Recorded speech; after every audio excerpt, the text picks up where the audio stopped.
Bismillahirrahmanirrahim. Assalamualaikum warahmatullahi wabarakatuh.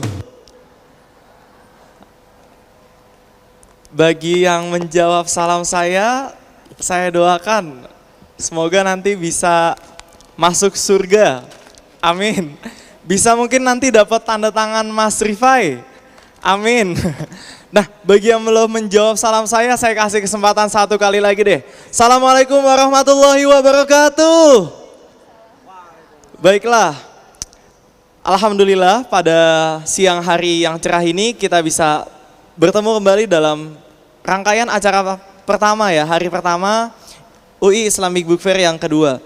Saya di sini Fadli Waznan akan memandu para hadirin sekalian dalam acara bedah buku yang tentu sudah ditampilkan. Bukunya berjudul Tuhan Maaf Kami Sedang Sibuk.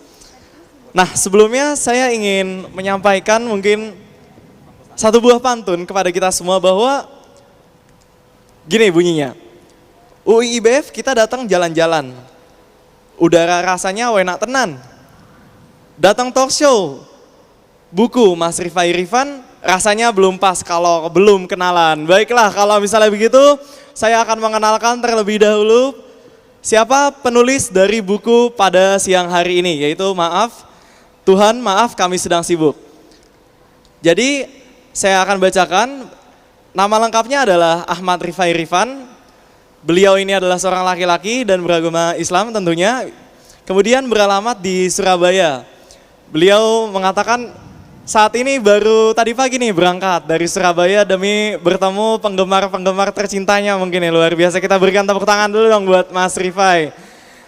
Kemudian di sini juga ada nomor kontaknya. Dan karya-karya bukunya juga sudah begitu banyak.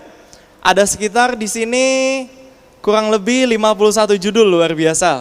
Ada Time, Allah Inilah Proposal Cintaku, Sukses Tanpa Sarjana, Hidup Sekali Berarti, Lalu Mati. Kemudian yang saat ini akan kita bedah berjudul Tuhan Maaf Kami Sedang Sibuk. Dan kemudian ada Surat Cinta Untuk Kekasih Sejatiku dan 46 judul buku lainnya.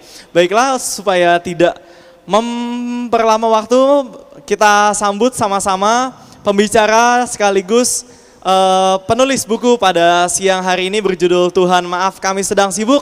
Kepada Mas Rifai kami persilakan untuk ke depan.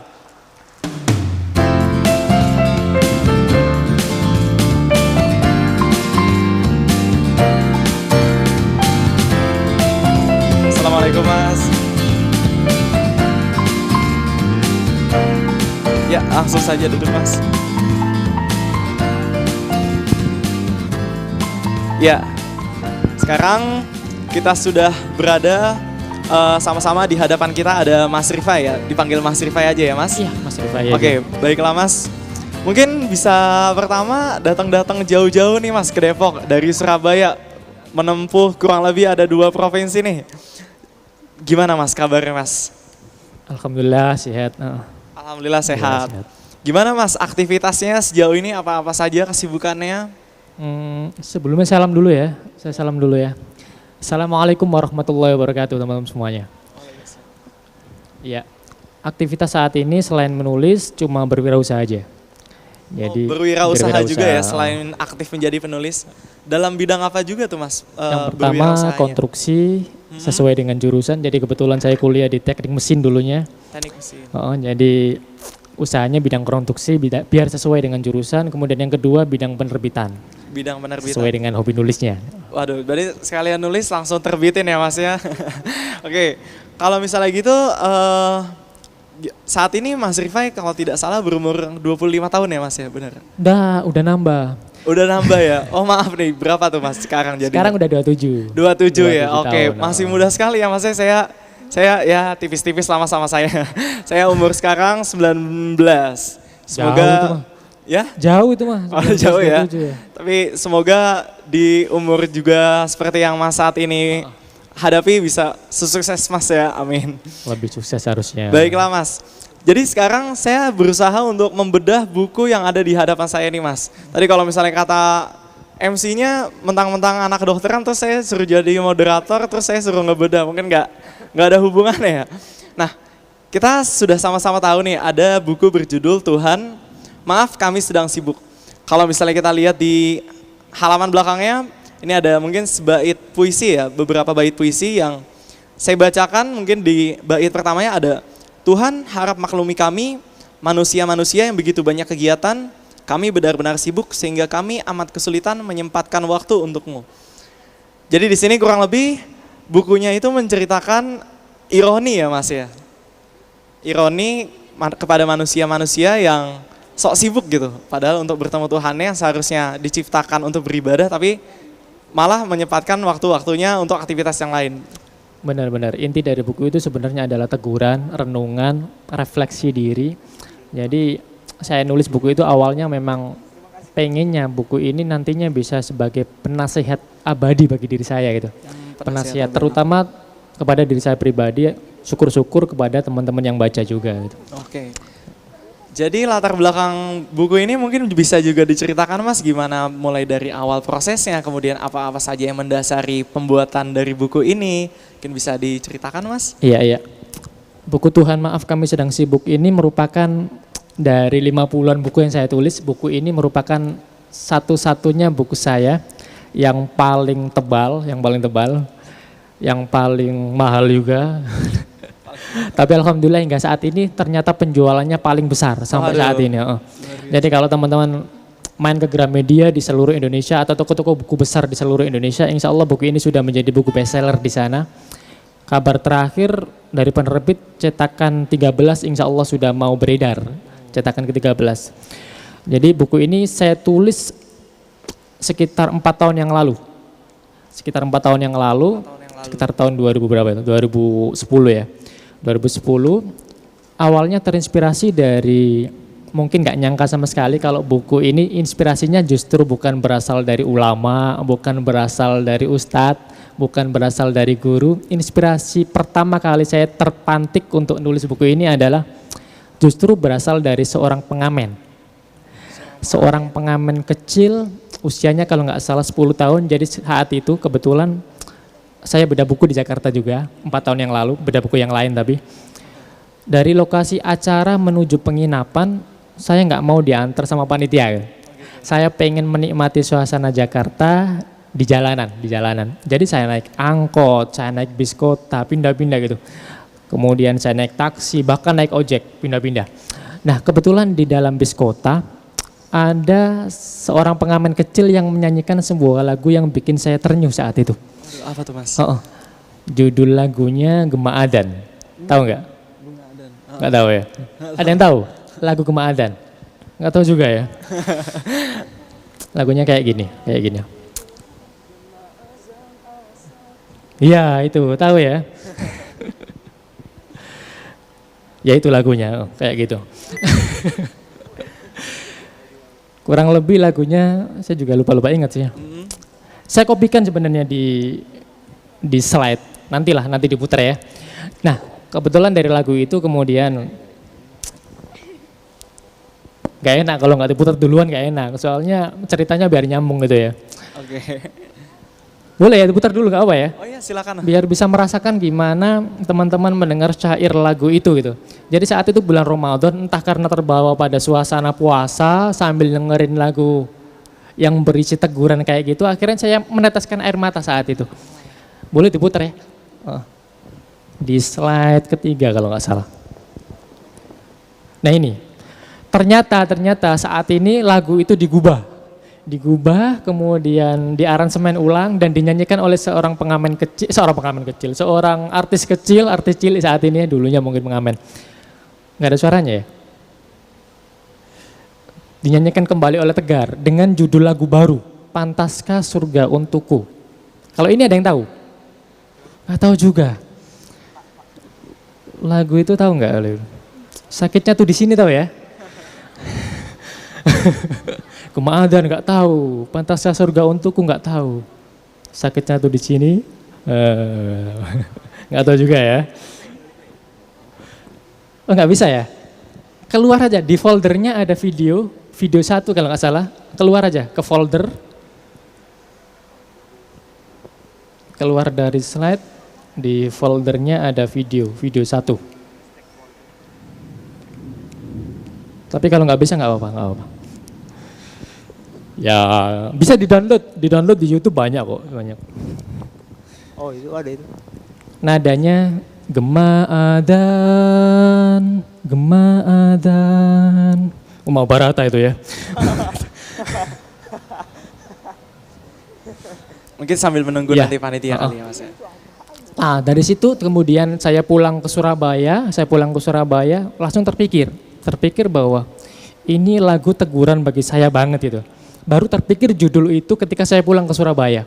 Akhirnya sepulang dari Jakarta saya langsung menuliskan buku ini, mulai dari bab pertama sampai terakhir alhamdulillah selesai dalam waktu 3 minggu. Kemudian 3 minggu kemudian langsung saya kirim ke penerbit. Pertama penerbit A, saya sebut penerbit A gitu aja ya. Penerbit di Jakarta juga, penerbit besar. Alhamdulillah buku ini ditolak. Naskahnya ditolak untuk pertama kalinya, ditolak. Saya kirim lagi ke penerbit kedua, ditolak lagi. Ditolak juga. Alasannya sama. Karena melihat judulnya yang terlalu nggak sopan, terlalu dianggap nyeleneh, bahkan ada yang mengatakan judul ini terlalu nekat kepada Allah Subhanahu wa taala. Bener ya? Mungkin ketika teman-teman baca sekilas tentang judul di cover buku ini, mungkin yang terpikir dalam benak teman-teman seperti itu. Iya betul. Judulnya kok kayaknya nggak sopan banget sama Tuhan, kok kayaknya berani banget gitu ya. Tuhan maaf kami sedang sibuk. Padahal teman-teman sekalian, kalau kita pikir-pikir, perilaku kita sehari-hari, sikap kita sehari-hari, ternyata kadangkala jauh lebih nekat, jauh lebih berani, jauh lebih nggak sopan kepada Allah daripada judul buku ini. Bener nggak? Jadi saya rasa judul buku ini sebenarnya masih sangat santun sekali dibandingkan perilaku kita sehari-hari gitu.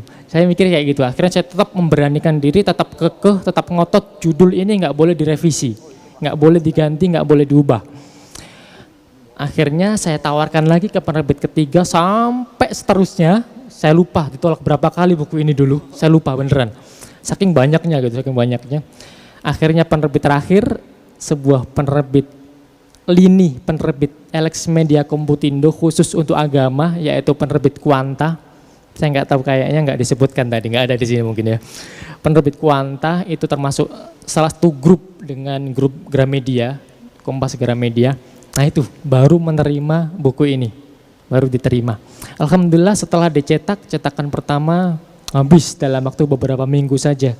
Cetakan kedua seterusnya sampai alhamdulillah sekarang masuk cetakan ke-13 itu. Jadi seperti itu ceritanya. Bahkan beberapa minggu yang lalu sebuah production house sempat menelpon, tiba-tiba menghubungi saya untuk berencana memfilmkan buku ini. Jadi mohon doanya teman-teman sekalian, mohon doanya mudah-mudahan buku ini nantinya bisa diproduksi dalam bentuk film. Meskipun saya yakin sangat sulit sekali, sangat susah sekali. Karena ini buku non fiksi, buku renungan, bukan sebuah novel, bukan sebuah cerita. Jadi ngubahnya kayaknya lebih sulit gitu. Tapi mudah-mudahan dilancarkan oleh Allah Subhanahu wa taala. Amin ya rabbal alamin. Semoga nanti kalau misalnya udah ada filmnya nanti kita bedah filmnya ya Mas ya. Boleh ya. Baiklah kalau misalnya gitu Mas, saya ingin bertanya juga nih mengenai buku ini. Sebenarnya ketika membuat buku ini apa tujuan awal yang diharapkan oleh Mas Rifai ketika nanti dibaca oleh para pembaca-pembacanya yang juga mungkin sudah menggemari buku-buku sebelumnya, tapi apa tujuan yang berbeda nih sebenarnya dari pembuatan buku ini Mas? Iya, khusus buku ini sebenarnya yang spesial bukan hanya dari inspirasinya, bukan dari awal terpantiknya ide itu, tetapi proses penulisannya pun saya rasa buku ini sebuah buku yang istimewa bagi diri saya sendiri. Istimewa. Saya jarang-jarang milih nulis sebuah buku, itu waktunya saya tentukan. Jadi dari 50-an judul yang saya tulis, biasanya saya nulis ketika ada waktu luang, kapan saja. Kecuali buku ini. Buku ini kebetulan saat itu bulan Ramadan. Saya nulisnya mulai tengah malam sampai menjelang sahur. Hanya waktu itu saja, tidak di waktu-waktu yang lain. Jadi di waktu-waktu yang sangat sunyi, sangat sepi menjadi momentum bagi saya untuk benar-benar bisa merenung dengan sangat dalam, sangat baik. Dan ini yang saya rasakan kenapa saat ini para pembaca juga merasakan hal yang sama. Jadi kalau teman-teman searching di Google ya, googling gitu ya, buku Tuhan Maaf Kami Sedang Sibuk, insya Allah akan keluar banyak sekali artikel-artikel yang menceritakan gimana sih kesan mereka setelah membaca buku ini. Dan rata-rata yang saya tangkap dari cerita-cerita mereka rata-rata terpantik, menangis, tertampar ketika membaca mulai dari bab-bab awal. Jadi saya senangnya seperti itu, buku ini bukan hanya penjualannya yang bagus, tetapi juga mudah-mudahan berkahnya juga baik juga gitu. Amin. Berkahnya juga baik juga. Udah. Oke. Memang itu juga sih Mas yang saya rasakan ya ketika membaca bab-bab awal buku ini, benar-benar membuat kita sebagai manusia tertohok gitu ya Mas ya.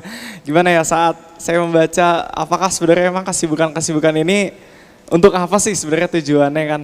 Bahwa kita memang kalau misalnya dalam buku ini juga salah satunya disebutkan, untuk apa sih manusia diciptakan kalau misalnya bukan untuk beribadah, dan entah kenapa kita malah sibuk gitu ya Mas ya. Dan ini benar-benar buku yang menjadi penyentil mungkin ya bagi kita semua dan pengingat bagi kita semua. Nah, berkaitan dengan pembuatan buku tadi nih Mas, yang tadi Mas Rifai bilang benar-benar ada waktu khususnya ya, waktu khusus di mana Mas juga menjadikan momentum ini sebagai emosionalnya juga ternyata bisa tersampaikan nih kepada para pembaca. Yang ingin saya tanyakan dalam proses pembuatan buku ini nih Mas, ada nggak sih Mas hal-hal yang berkesan gitu mungkin? Apakah ternyata sempat ketiduran atau ternyata ada kendala-kendala atau malah justru benar-benar menuliskannya pun sambil menangis gitu atau gimana, mungkin bisa diceritakan juga Mas? Iya. Saya lupa nulisnya udah lama soalnya. Udah lama ya. Saat nulis buku ini, yang saya ingat cuma itu. Jadi saya benar-benar jarang sekali saya menulis tanpa literatur, tanpa banyak mengambil referensi-referensi dari buku-buku yang lain. Tapi buku ini meskipun buku dengan ketebalan yang cukup tebal, sekitar 350-an halaman, tetapi literaturnya sangat minim sekali. Karena saya pengen buku ini nantinya bisa menjadi buku renungan, bukan sebuah buku yang hanya menyajikan tentang wawasan-wawasan baru, ilmu-ilmu baru, tetapi yang paling utama adalah gimana caranya buku ini dengan pengalaman kita sehari-hari, dari perilaku kita sehari-hari, itu sudah cukup tergambarkan, sudah cukup mewakili untuk bisa kita tuliskan di dalam buku ini. Jadi buku ini sebenarnya sederhana, isinya sederhana. Hanya aktivitas-aktivitas kita sehari-hari yang layak untuk kita renungkan, yang selama ini mungkin terlupakan oleh kita karena kesibukan kita yang terlalu padat. Jadi saya menjadikan buku ini sebagai refleksi diri, intinya itu, untuk refleksi diri, renungan harian. Refleksi diri ya, luar biasa ya Mas ya. Dan ketika dalam proses pembuatan buku ini, gimana tuh Mas? Kalau saya boleh sebutkan, apakah dalam penulisannya Mas juga sangat menghayati gitu atau bagaimana Mas? Tentu saja sangat menghayati sekali. Insya Allah saya meyakini seperti ini, sebuah kalimat yang dituliskan dengan hati, insya Allah nyampe juga ke hati, nyambung juga ke hati. Beda kalau kita nulis asal ngisi halaman kosong gitu aja ya, asal penuh aja lah, asal jadi buku, sangat berbeda sekali. Kita mungkin bisa menulis sebuah buku dengan sangat cepat dengan mengambil sana, mengambil sini, kutip sana, kutip sini, lalu disambung-sambungkan, selesai. Tapi seperti itu biasanya yang akan tersampaikan kepada pembaca akan sulit sekali bisa merasakan hal yang ingin kita sampaikan. Emosionalnya nggak nyampe, emosionalnya nggak tersampaikan. Padahal buku ini saya pengen banget buku ini nantinya kalau tidak memberi wawasan baru, paling tidak menyadarkan lah. Kalau tidak memberi ilmu baru, paling tidak mencerahkan lah. Tujuan utamanya itu sebenarnya, bukan untuk menambah wawasan baru. Jadi kalau teman-teman membeli buku ini untuk menambah wawasan baru, insya Allah wawasan baru akan sangat sedikit yang teman-teman raih dari sini. Karena tujuan utamanya adalah sebagai media untuk merenungkan perilaku-perilaku kita sehari-hari, merenungkan kesibukan-kesibukan kita sehari-hari, merenungkan makna hidup kita, apakah sudah kita jalani dengan benar. Oke, luar biasa. Kalau misalnya dalam istilah anak gaulnya sekarang itu mungkin baper ya Mas ya. Tahu nggak tuh Mas baper? Enggak, kurang gaul saya. Buku-buku yang membawa perasaan, baper, bawa perasaan. Okay, cocok sekali ya buku ini sebagai, memang benar-benar sebagai perenungan kita sama-sama mungkin kalau misalnya para hadirin di sini yang belum sempat membaca, ini benar-benar buku yang bisa menjadikan refleksi hidup kita selama ini benar-benar apakah sebenarnya aktivitas kita, apakah sebenarnya kesibukan-kesibukan yang kita lakukan hingga bisa sampai menjauhkan kita, atau bagaimana sebenarnya hati nurani kita ketika melihat keburukan gitu, misalnya ketika melihat kebaikan dan lain sebagainya. Nah, kemudian saya ingin bertanya kembali Mas, masih berkaitan dengan buku ini, kira-kira sejauh ini bagaimana nih Mas respon masyarakat yang ditimbulkan dari buku ini? Kalau misalnya tadi sempat dibahas di awal, mungkin banyak yang menuliskan perasaan terharu ketika membaca buku ini, atau mungkin ada perasaan-perasaan lain yang mungkin pernah disampaikan kepada Mas penulisnya sendiri gitu Mas, gimana Mas? Iya, salah satu buku yang komentarnya paling banyak, yang responnya paling banyak di antara buku-buku yang lain adalah buku ini, Jadi kalau seperti yang saya sampaikan tadi, kalau googling, kalau acara bedah buku yang paling banyak saya hadiri itu bedah buku ini justru. Bedah buku ini, baik di Indonesia maupun di luar Indonesia. Yang paling banyak pengen dibahas adalah buku ini. Mungkin karena judulnya, karena judulnya. Mungkin gitu. Jadi responnya alhamdulillah sesuai dengan target. Saya pengennya buku ini bisa benar-benar menyentak diri kita semua, menyentak pembaca, bukan hanya untuk sekedar dibaca saja, tetapi juga mempengaruhi aktivitasnya sehari-hari. Jadi mudah-mudahan, saya sih berharap mudah-mudahan dengan hadirnya buku ini, orang-orang yang membacanya benar-benar berubah menuju ke arah kebaikan, seperti itu. Menuju ke arah kebaikan, dan alhamdulillah sejauh ini responnya pun sesuai dengan harapan-harapan Mas ya. Alhamdulillah. Baiklah Mas, nanti mungkin Mas akan membawakan sebuah presentasi terlebih dahulu ya kepada para hadirin yang ada di sini. Jadi para hadirin, Mas Rifai di sini juga akan membawakan presentasi nih untuk oleh-oleh kita semua mengenai lebih mendalam mungkin tentang buku ini dan seputar proses pembuatannya dan lain sebagainya. Nah, mungkin dari saya ingin menanyakan mengenai harapan nih Mas. Harapan kepada para hadirin yang ada di sini, dan mungkin sekaligus kalau misalnya ada dari closing statement Mas sendiri untuk masalah bedah buku ini. Apakah harapan yang mungkin bisa disampaikan kepada kita dan lain sebagainya? Silakan Mas. Iya. Saya sih berharap teman-teman benar-benar membaca buku ini meskipun tidak membelinya ya, Yang penting baca. Seorang penulis itu yang membahagiakan bagi mereka bukan royalti, bukan bayaran. Yang paling membahagiakan bagi seorang penulis adalah ketika bukunya berpengaruh kepada pembacanya. Ketika bukunya sudah mampu mempengaruhi pembacanya, itu adalah kebahagiaan yang tertinggi bagi mereka. Jadi kalau sempat dibaca. Di Gramedia banyak. Jadi silakan berkunjung, kemudian dibaca, terus pulang, nggak usah dibeli, nggak masalah gitu. Nggak masalah, karena saya tahu, apalagi anak muda gitu ya, apalagi mahasiswa. Beli buku itu sayang banget. Beli makanan itu udah biasa aja gitu. Beli baju biasa aja. Kalau beli buku sayang banget, kalau perlu diistikharoi dulu. Berdoa ya Allah, kalau saya membeli buku ini bermanfaat bagi masa depanku, bagi duniaku, bagi akhiratku, tolong yakinkan hamba untuk membeli buku ini. Nggak segitunya kali ya. Iya. Jadi saran saya itu mudah-mudahan, saya pengen banget, karena yang saya dengar, yang saya baca, respon dari pembaca rata-rata alhamdulillah puas ketika membaca buku ini, ketika membeli buku ini. Saya berharap juga kepuasan itu juga berdampak terhadap perilaku mereka, perilaku para pembaca. Mungkin itu ya.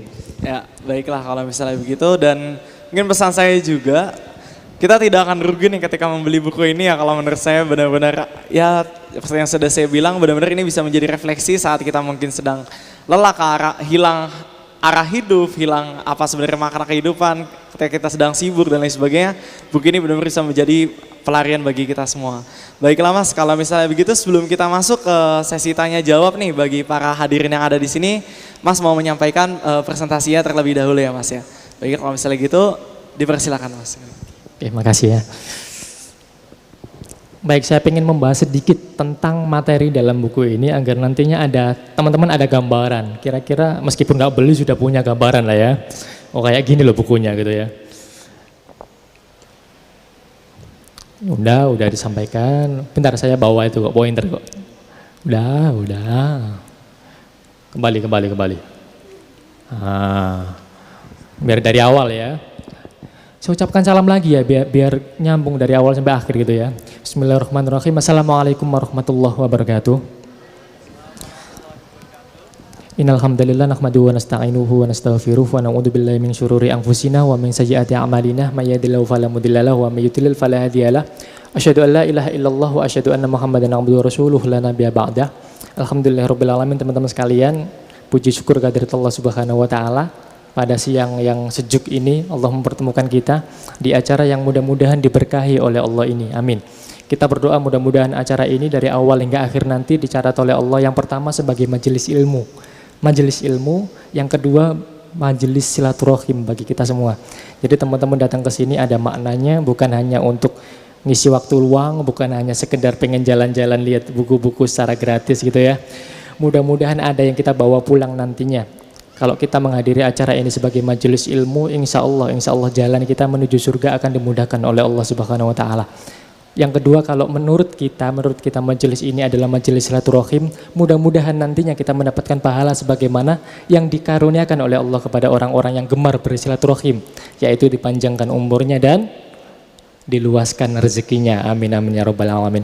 Yang kedua, sholawat serta salam kita curahkan kepada Rasulullah SAW, Nabi dan Rasul teladan yang seluruh kehidupannya, seluruh akhlaknya, seluruh perilakunya sangat layak untuk dijadikan pedoman, dijadikan panutan, dijadikan teladan dalam rangka menggapai kebahagiaan dan kesuksesan di dunia hingga di akhirat nanti.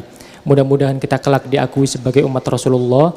Mudah-mudahan kita nanti juga mendapatkan syafaat dari Rasulullah SAW. Amin amin ya rabbal alamin. Baik teman-teman sekalian, insya Allah siang ini kita akan bicara banyak tentang buku ini. Tuhan maaf kami sedang sibuk ini. Tadi saya ceritakan bahwa buku ini terinspirasi dari seorang pengamen kecil. Jadi inspirasi itu bisa hadir dari mana saja. Cara Allah menegur kita bisa jadi dengan cara-cara yang sangat sederhana. Dengan cara-cara yang bisa jadi sangat sederhana. Bukan hanya melalui majelis ilmu, bukan hanya melalui majelis taklim, bahkan aktivitas kita sehari-hari, kapanpun itu bisa kita ambil hikmahnya. Salah satunya ini, tidak ada yang menyangka kalau buku setebal ini inspirasinya justru berasal dari seorang anak kecil. Tidak ada yang menyangka ketika saya mungkin ketika hadir di majelis ilmu saya jarang menangis. Ketika hadir di majelis taklim saya jarang menangis. Tapi ketika mendengarkan suara anak kecil yang menyanyikan sebuah lagu, justru saya menangis dan merasa tertampar dengan lagu seperti itu. Tadi belum sempat didengarkan lagunya ya. Udah bisa diputar belum ini? Ada suaranya enggak ya? Ada ya? Nah biar bisa merasakan gimana sih lagunya gitu, yang kok sampai bikin nangis. Saat itu bukan Tegar yang nyanyi, jadi mungkin suaranya kalah merdu ya. Enggak ada.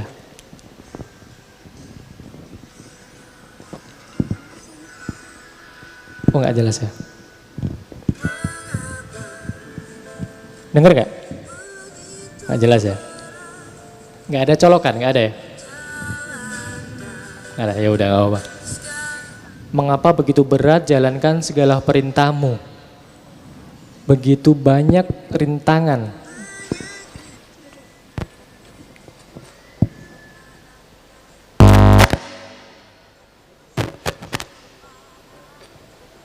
Bisa?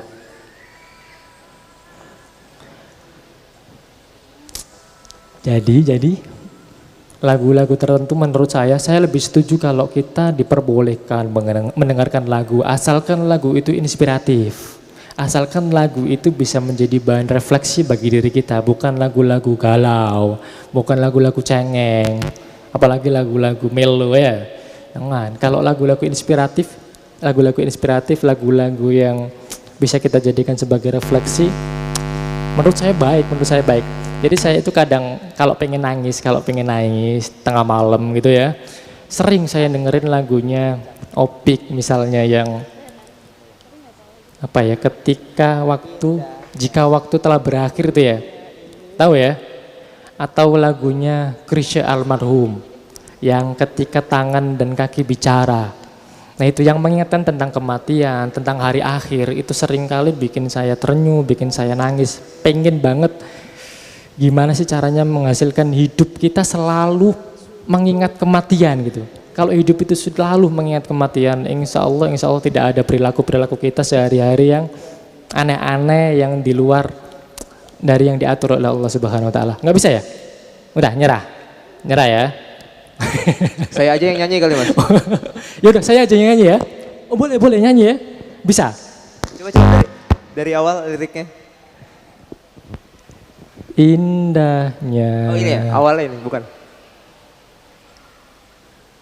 Indahnya dunia ini membuat aku terlena, bekerja terus bekerja, tak kenal waktu dan tak kenal lelah. Terus Udah. lanjut lagi ya? Gitu ya Mas, benar Mas? Boleh. Ya udah intinya itu. Kemudian teman sekalian, ketidaksopanan kita tunjukkan seperti apa sih dalam perilaku kita sehari-hari. Saya katakan tadi bahwa terkadang perilaku kita sehari-hari jauh lebih nekat kepada Allah daripada apa yang tercantum dalam cover buku ini. Misalnya ini, sederhananya ini sajalah. Kita mudah sekali menunda-nunda sholat hanya karena persoalan-persoalan yang mungkin sangat sepele sekali dan nggak penting.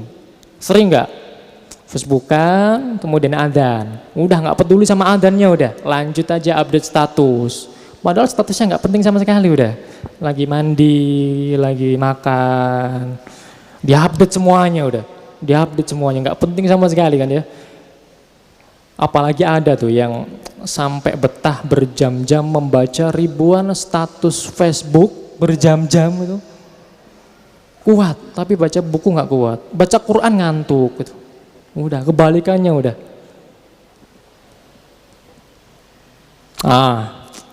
Beli HP, beli iPhone, udah biasa udah ngeluarkan uang jutaan biasa. Sedekah, pernah sedekah senilai HP kita lah. Sekali sedekah udah, pernah? Alhamdulillah kalau pernah ya, tapi jarang banget. Pakai pikir panjang udah kalau untuk kebaikan. Persiapan sholat teman-teman butuh berapa lama untuk sholat? 5 menit? 10 menit? Cukup ya? Cukup. Kalau persiapan kuliah misalnya butuh berapa lama? 10 menit cukup? Yang cewek. 10 menit cukup? Kalau yang cowok percaya lah, nggak usah mandi, langsung pakaian udah biasa mahasiswa ya. Tapi perempuan nih, 1 jam gitu ya, 1 jam cukup ya. Kita seringkali tidak adil kepada Allah. Padahal tujuan kita diciptakan di muka bumi ini adalah untuk yang pertama untuk menjadi Abdullah, hamba Allah itu yang pertama udah. Yang kedua baru khalifatullah, wakil Allah di muka bumi ini. Tujuannya hanya dua itu saja. Jangan sampai ada 1 detik pun waktu kita yang tidak bernilai ibadah kepada Allah Subhanahu wa taala. 1 detik pun. Jangan sampai ada yang bernilai tidak ibadah kepada Allah Subhanahu wa taala. Harus semuanya bernilai ibadah. Dari bangun tidur sampai tidur lagi. Sampai proses tidur pun kalau bisa bernilai ibadah kepada Allah Subhanahu wa taala. Nah, mengapa sih kita seringkali meremehkan aktivitas-aktivitas mahdhah? Mengapa sih kita seringkali lebih mementingkan dunia daripada akhirat? Mengapa sih kita seringkali tidak semangat dalam beribadah? Saya merangkumnya dalam buku ini paling tidak ada 8 hal yang membuat aktivitas dunia kita lebih kita pentingkan daripada aktivitas akhirat. Aktivitas dunia kita lebih kita utamakan daripada aktivitas akhirat. Yang pertama, tidak bersyukur. Yang kedua, melupakan kematian. Yang ketiga, dan seterusnya. Akan kita bahas satu persatu ya. Waktunya kira-kira lama nggak ini ya? Ya, bisa sampai sekitar 2:30 mungkin, nanti saya ingatkan aja Mas. Oke. Kalau nggak selesai nanti bisa teman-teman download lah di YouTube ya, di YouTube Bedah Buku Ahmad Rifai Irfan gitu ya. Insya Allah nggak ada. Yang pertama yang menyebabkan kita bermalas-malasan dalam beribadah, yang kita rasakan adalah karena kita tidak mensyukuri nikmat Allah. Kita melupakan bahwa nikmat Allah terhadap diri kita itu sangat banyak sekali. Kita menganggap bahwa nikmat Allah yang tercurah kepada diri kita adalah hal yang biasa saja. Hal yang biasa-biasa saja. Karunia yang sudah Allah berikan adalah nikmat yang tidak patut untuk kita istimewakan. Hanya kita anggap sesuatu yang wajar saja. Padahal itu adalah sebuah karunia yang luar biasa dan itu baru kita rasakan biasanya ketika kita sudah kehilangan nikmat tersebut. Sudah kehilangan nikmat tersebut. Misalnya Rasulullah SAW mengingatkan kita yang pertama, igtanim khomsan qabla khomsin. Jagalah 5 sebelum datangnya 5. Yang pertama apa? Sababaka qabla gharomik. Jaga mudamu sebelum tuamu. Jaga mudamu.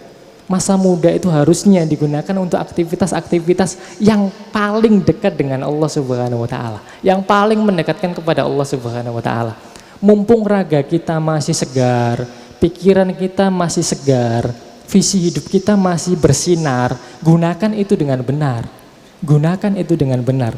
Karena nantinya seringkali ketika kita kehilangan masa muda itu, justru saat itulah kita paling menyesali kenapa masa muda kita tidak kita isi dengan hal-hal yang luar biasa. Kenapa ibadah-ibadah saat muda justru yang ibadah-ibadah biasa saja. Mungkin teman-teman familiar sekali dengan kalimat mumpung masih muda, puas-puasin. Benar ya? Mumpung masih muda, puas-puasin. Kalau sudah tua nanti tinggal, iya ada pepatah seperti itu. Kelapa muda kupas-kupasin, kelapa tua tinggal batoknya. Mumpung masih muda puas-puasin, kalau sudah tua tinggal bongkoknya gitu. Jadi mumpung sekarang puas-puasin, bener puas-puasin. Tapi puas-puasin untuk hal-hal yang positif, puas-puasin untuk berprestasi, puas-puasin untuk beribadah, puas-puasin untuk beramalan sunnah yang sebanyak mungkin. Karena amalan-amalan kita terhadap amalan-amalan kita yang beraktivitas mahdho itu ternyata dampaknya bukan hanya kita rasakan nanti ketika di akhirat. Sejak di dunia pasti sudah bisa kita rasakan. Jadi orang-orang sukses dalam sejarah, kalau teman-teman baca di biografi orang-orang sukses dalam sejarah, rata-rata mereka adalah pribadi yang spiritualitasnya baik. Mereka bukan pribadi-pribadi yang meremehkan kehidupan setelah kematian. Mereka percaya, rata-rata mereka percaya. Maka mereka menjadi orang-orang besar karena mereka yakin bahwa di dunia ini mereka sementara. Harus berprestasi sehebat mungkin, harus sukses sesukses mungkin. Kemudian yang kedua, wa farohoka qabla suhlik. Jaga waktu luangmu, syukuri waktu luangmu sebelum waktu sempitmu. Jadi teman-teman sekalian, ada 2 nikmat yang mudah sekali kita lupakan. Rasulullah bersabda seperti itu. Ada 2 nikmat yang mudah sekali dilupakan oleh manusia. Yang pertama apa? Kesehatan. Yang kedua nikmat kesempatan atau waktu luang.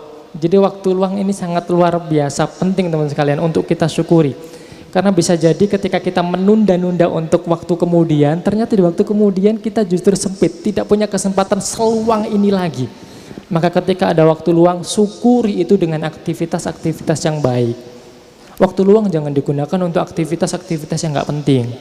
Contoh aktivitas yang nggak penting misalnya, bengong, ngelamun, nonton sinetron, penting nggak itu?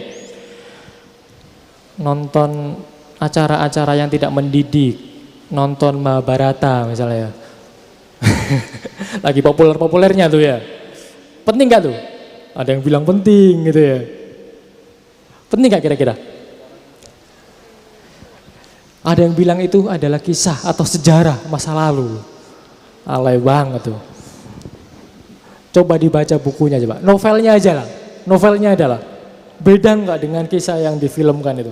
Jauh banget ternyata. Jauh banget. Jadi saya ada kebetulan di rumah ada novelnya. Dan saya baca ternyata kisahnya diperpanjang dalam berepisode-episode akhirnya. Ya udah jauh dari kisah nyatanya.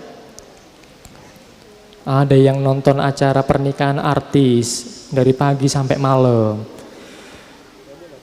Waktu luang digunakan untuk aktivitas yang nggak penting. Jadi hilangkan aktivitas-aktivitas yang nggak penting semacam itu.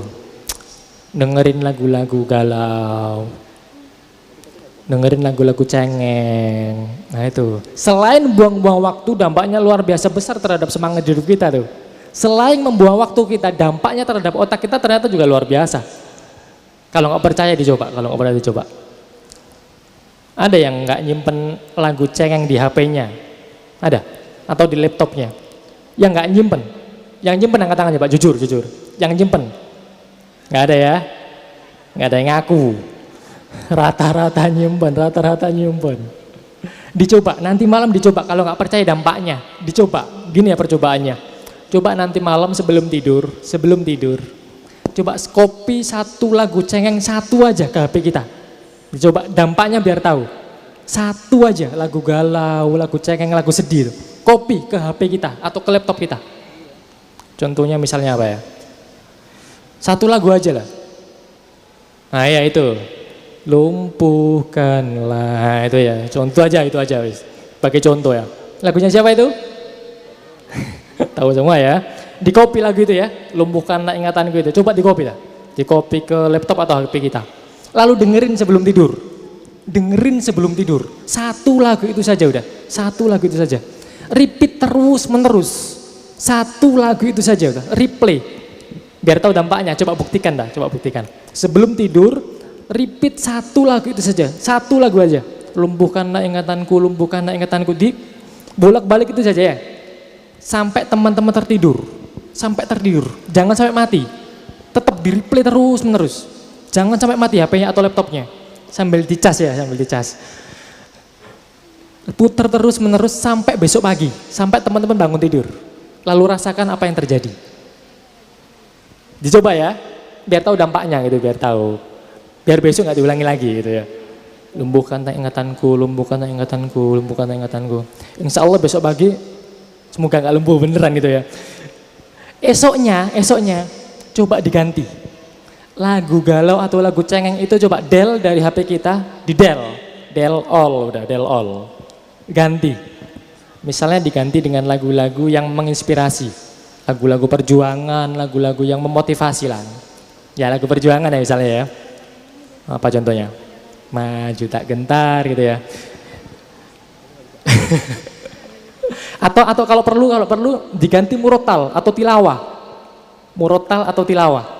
Satu surat saja buat percobaan, satu surat saja. Dengerin sebelum tidur. Sampai teman-teman tertidur. Sampai ketiduran. Repeat terus menerus satu surat saja. Nggak usah banyak-banyak, satu saja. Sampai teman-teman tertidur. Jangan sampai mati HP-nya. Mungkin awalnya panas gitu. Tapi insya Allah lama-lama kalau kebiasaan insya Allah sangat kangen sekali. Sampai bangun tidur ya. Lalu rasakan perbedaannya dengan kemarin. Rasakan perbedaannya. Insya Allah sangat nampak sekali, mencolok sekali perbedaannya.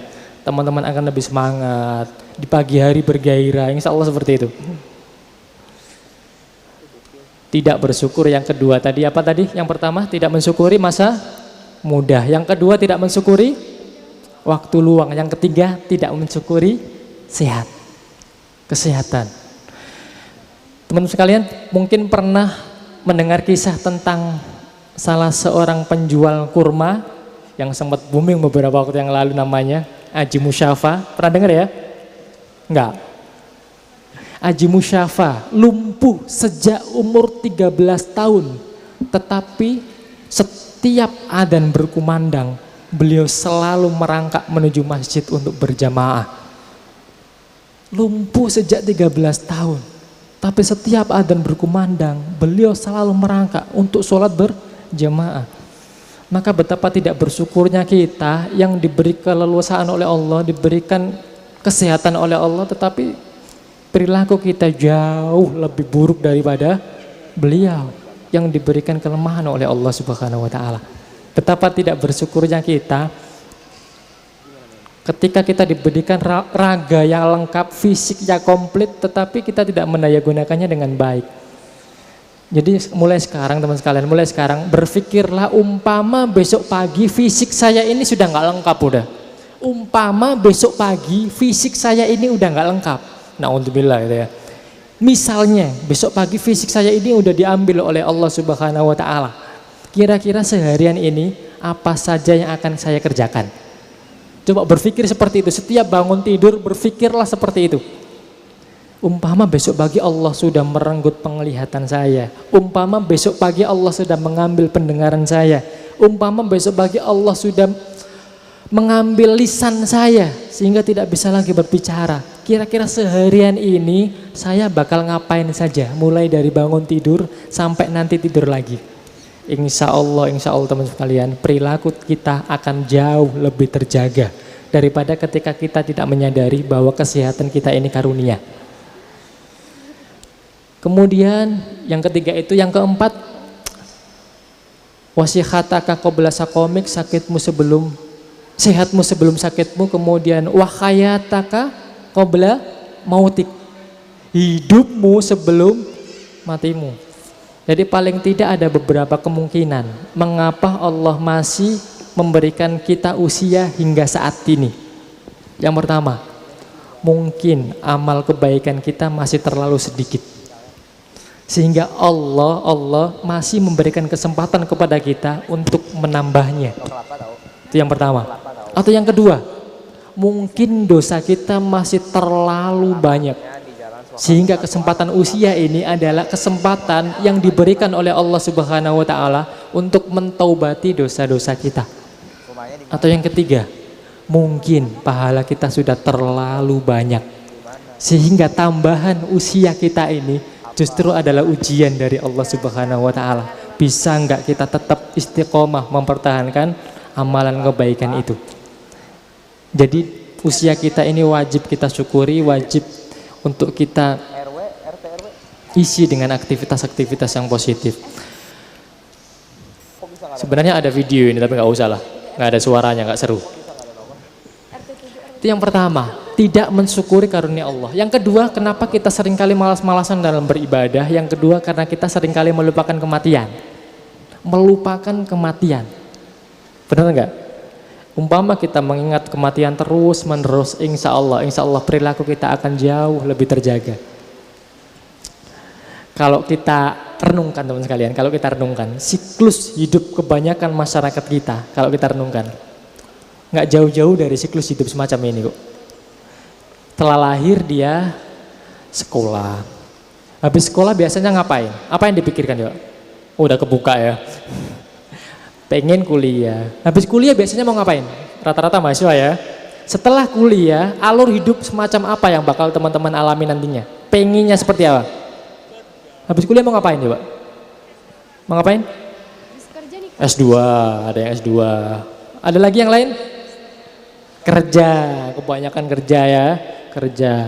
Setelah kerja, dapat penghasilan yang mapan, sudah kerja di perusahaan atau instansi-instansi tertentu, biasanya mikir apa coba?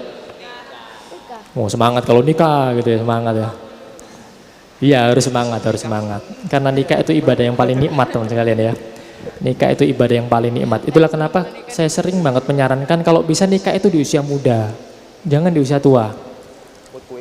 Nikah itu kalau bisa di usia semuda mungkin, karena itu yang dianjurkan oleh Rasulullah SAW. Coba lihat redaksi hadisnya coba. Yang dianjurkan untuk menikah itu anak muda, bukan orang tua. Ya ma'syaros sabab, man istata'a minkumul ba'ah falyatazawwaj. Wahai kaum pemuda. Bener kan? Anak muda yang dipanggil untuk nikah itu, bukan. Muda itu usia berapa sih? Muda itu usia berapa? 25, udah biasa itu 25. Yang lebih muda lagi udah 17. Iya. Ya ma'asyaros sabab, wahai kaum pemuda, man istata'a minkumul ba'ah falyatazawwaj. Barang siapa yang sudah mampu ba'ah, maka menikahlah. Jadi segera ba'ah mulai sekarang ya. Tahu ba'ah ya? Nggak tahu ya? Ba'ah itu sebagian ulama menafsirkan seorang laki-laki atau perempuan sudah dianggap ba'ah ketika mereka sudah bisa berjima. Kalau berjima tahu ya? Tahu gitu aja, nggak usah dibayangin, tahu gitu aja ya. Itu udah dianggap ba'ah.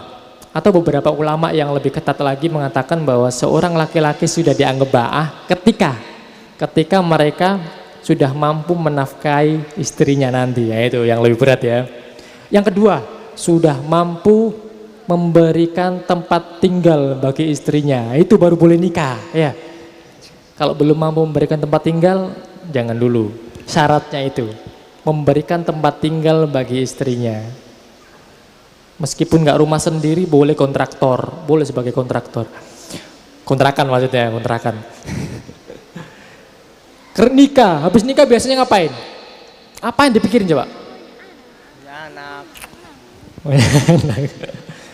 Oh, jauh, nikah lagi gitu. Cowok nih, biasa. Itu kenapa saya nggak suka sama cowok ya seperti itu ya bang. Serakah banget gitu ya, serakah banget. Ya tapi mohon dimaklumi karena kebanyakan laki-laki itu emang mata. Iya, mata keranjang. Kalau perempuan mata? Mata keranjang ketemu mata duitan udah. Komplit sudah ya. Komplit sudah. Tapi itulah kenapa disebut istri teman sekalian. Kenapa disebut istri? Karena kalau satu itu disebut iswan. Kalau dua itu disebut istu. Itulah kenapa disebut istri. Minimal 3 lah ya, minimal 3. Enggak bercanda. Biasanya kalau udah punya rumah ya nggak apa-apa. Biasanya rumah tangga baru alur hidupnya seperti itu udah. Habis kerja kemudian mikir untuk nikah. Habis nikah biasanya pengen macam-macam udah. Pengen punya rumah sendiri, pengen punya kendaraan sendiri, beli mobil dan lain-lain. Habis itu mikir punya anak, habis itu anaknya lahir, anaknya sekolah, anaknya kuliah, anaknya kerja, anaknya nikah, anaknya cari rumah lagi ya. Anaknya punya anak. Habis itu punya cucu berarti ya, cucunya lahir, muter aja gitu ya. Alur hidup kebanyakan masyarakat kayak gitu, bener nggak? Rata-rata kayak gitu. Dan saya yakin di sini juga banyak yang membayangkan kayaknya juga kayak gitu saya besok gitu ya. Kayaknya juga kayak gitu, nggak jauh-jauh dari situ. Kira-kira teman kalian, kira-kira alur hidup semacam ini bener nggak? Alur hidup semacam ini ada yang salah nggak? Nggak ada ya? Ada yang salah nggak? Nggak ada. Iya, nggak ada yang salah teman sekalian. Boleh mengikuti alur hidup semacam ini, boleh, nggak ada salahnya. Yang salah adalah, nggak ada salahnya tapi yang salah adalah gitu ya. Yang salah adalah ketika kita mengikuti alur ini, tapi niat kita yang salah. Kita bertahun-tahun sekolah. Berapa tahun coba kita menghabiskan usia kita untuk sekolah? 12 ya? Ada yang lebih, ada yang pakai TK, pakai playgroup, ada yang playgroup juga ada. Lama-lama banget, bertahun-tahun, belasan tahun, bahkan puluhan tahun menghabiskan waktu untuk sekolah dan kuliah. Kalau niatnya salah udah, habis sudah, nggak ada nilainya sama sekali di hadapan Allah Subhanahu Wa Taala. Saya pengen tahu, niatnya sekolah dulu apa coba? Yang niat mencari ilmu angkat tangan. Bohong banget udah, bohong banget. Kalau niat mencari ilmu pertanyaannya kayak gini. Kalau pengen tahu niat kita beneran tulus mencari ilmu atau enggak, pertanyaannya kayak gini. Misalnya setelah lulus dari SMP atau SMA, setelah ujian gitu ya, setelah ujian nasional gitu ya. Udah, kita nggak dikasih ijazah udah. Nggak dapat rapot aja. Karena target kita mencari ilmu. Ilmu udah dapat nih, ilmu udah dapat. Nggak usah dikasih ijazah. Ridho nggak udah? Rela nggak? Kagak udah. Udah, niatnya udah beda udah. Kuliah juga gitu. Targetnya mencari ilmu ada, tapi itu kecil banget niatnya. Yang besar apa? Gimana caranya bisa dapat nilai IP terbaik lah kalau bisa, supaya nantinya bisa dapat ijazah, kemudian prestasi yang baik, nantinya bisa untuk ngelamar kerja udah. Targetnya itu. Nah akhirnya apa? Perkuliahan kita yang bertahun-tahun, mulai dari 4 tahun, bahkan ada yang molor sampai 5 tahun, 6 tahun, 7 tahun. Akhirnya sia-sia, nggak punya nilai sama sekali di hadapan Allah Subhanahu Wa Taala. Maka mulai sekarang teman sekalian, perbaiki niat kita. Syarat aktivitas kita dicatat oleh Allah sebagai ibadah, itu syaratnya 2. Syaratnya berapa? 2. Yang pertama apa? Niatnya benar, ikhlas karena Allah Subhanahu Wa Taala. Yang kedua, caranya benar. Tadi niatnya benar, yang kedua caranya benar. Oke? Misalnya contoh. Teman-teman sholat, ikhlas karena Allah, ikhlas karena Allah. Tapi cara sholatnya salah, diterima nggak? Diterima nggak? Enggak. Saya pengen tahu, yang masih hafal rukun sholat apa saja, angkat tangan coba. Rukun sholat loh, pelajaran SD kan ya? Rukun sholat. 1, 2. Serius ini, serius. Astagfirullahaladzim. Gimana caranya sholatnya bisa benar kalau rukun sholatnya nggak tahu ya Pak? Pertanyaan kedua, ada yang masih ingat anak yatim itu berhak menerima zakat nggak? Anak yatim itu berhak menerima zakat nggak? Ada orang-orang, seorang muzaki yang zakatnya kepada anak yatim. Niatnya benar, niat berzakat lillahi ta'ala. Tapi caranya, benar nggak itu? Enggak berhak ya? Yang jawab berhak angkat tangan. Anak yatim berhak nggak menerima zakat? Enggak ya? Yang jawab nggak berhak angkat tangan Pak. Yang nggak jawab udah angkat tangan, yang nggak jawab. Iya. Jadi caranya harus benar teman sekalian. Ternyata anak yatim itu bukan termasuk dari mustahik. Mustahik itu apa saja? Yang berhak menerima zakat siapa aja? Iya, innamas shadaqatu lil fuqara'i faqir wal masakini miskin wal amilina amil wal muallafati muallaf qulubuhum wa firriqabi riqab wal gharimina gharim wa fi sabilillah di jalan Allah wa bani sabil dan ibnu sabil. Enggak ada anak yatim. Enggak ada anak yatim. Anak yatim itu baru boleh menerima zakat ketika dia fakir, ketika dia miskin dan lain-lain.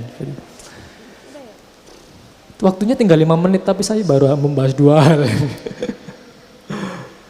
Udah nggak usah dibahas ya. Nah ini saran saya inilah, senantiasalah merasa dikejar kematian. Senantiasalah merasa dikejar kematian. Karena insya Allah dengan itu kita akan sangat sayang terhadap waktu kita. Sangat sayang terhadap usia kita. Kita nggak bisa membuang waktu kita dengan aktivitas-aktivitas yang nggak penting. Orang yang selalu ingat kematian, saking sibuknya memperjuangkan kebahagiaan akhirat, hingga sangat sayang jika usianya habis untuk sesuatu yang nggak penting. Coba mulai sekarang, tiap bangun tidur, sempatkan nulis. Nulis apa? Yang pertama, bayangkan umpama besok pagi aku sudah menghadap Allah, gitu ya. Bayangkan seperti itu. Setiap bangun tidur, umpama besok pagi aku sudah menghadap Allah. Kira-kira seharian ini saya bakal ngapain aja? Lalu tuliskan aktivitas itu. Mulai dari pagi sampai malam, bakal ngapain aja? Insya Allah yang kita tuliskan adalah aktivitas-aktivitas yang penting, aktivitas-aktivitas yang luar biasa. Karena waktu kita tinggal 1 hari lagi. Kita nggak punya waktu lagi untuk besok pagi. Bayangkan seperti itu, merasa dikejar kematian. Saya singkat aja teman sekalian, Yang ketiga, miliki jiwa sosial yang tinggi. Kenapa? Karena ternyata tingkat keimanan kita itu berbanding lurus dengan tingkat sosial kita. Bahkan itu dijadikan sebagai salah satu tujuan kita diciptakan oleh Allah ke muka bumi ini. Kuntum khairu ummah. Kalian ini umat yang terbaik. Ukhrijat linnas, yang dilahirkan untuk manusia, yang dilahirkan di tengah-tengah manusia. Jadi tujuan kita dilahirkan ini memang untuk manusia teman sekalian, untuk memakmurkan bumi. Berkontribusilah seluas mungkin bagi sesama. Jangan sampai hidup untuk diri kita sendiri. Jangan sampai hidup hanya untuk kebahagiaan diri kita dan keluarga kita saja. Udah. Jangan memiliki alur hidup kayak gitu tadi. Lahir, sekolah, kuliah, kerja, nikah, habis itu punya anak, anaknya gitu lagi, muter lagi gitu. Jangan hanya puas dengan alur hidup semacam itu saja. Karena tujuan kita diciptakan di muka bumi ini bukan hanya untuk itu. Bukan hanya untuk itu. Berkontribusilah seluas mungkin. Nggak usah, udah tahu video ini ya? Tahu ya? Nggak tahu? Ada di YouTube, bisa teman-teman searching. Tentang seseorang yang mudah sekali berbuat baik kepada siapapun. Nggak usah diputar.